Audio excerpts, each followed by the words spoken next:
I'm not going to pay that ticket. I'm not going to jail. I think you're wrong, and I don't care what the jury said. I'm above it all. Sounds like a child ranting, doesn't it?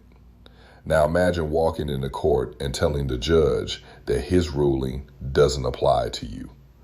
That because he's a Republican and you're a Democrat, or vice versa, you've decided the judgment is political and therefore optional. At that point, a marshal will be escorting you to a holding cell before you finish the sentence. This isn't hypothetical anymore. DHS Secretary Markwayne Mullin recently suggested that ICE would evaluate court rulings and decide whether they're political before following them.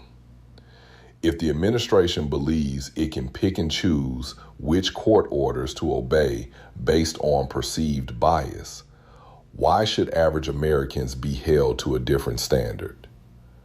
This is about you and me. After losing the E. Jean Carroll case, the president ignored the court's rulings and showed open contempt for the judiciary. He uses the Department of Justice for his personal civil suits.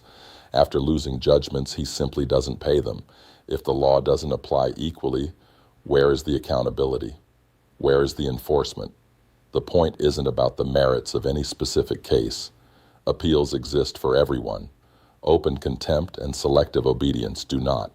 Those are not legal strategies.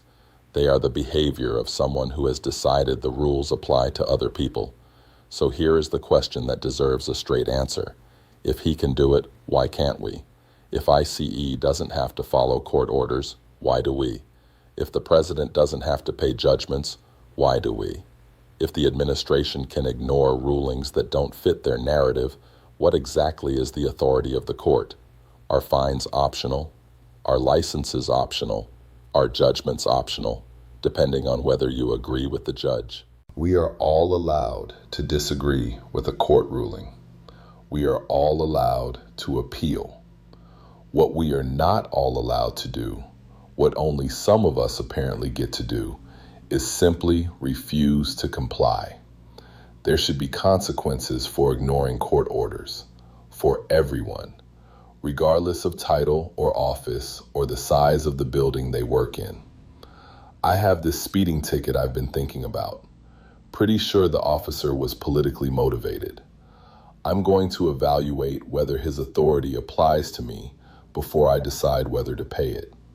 If the rule of law applies to ordinary citizens, it applies to everyone, or it applies to no one. Pick one.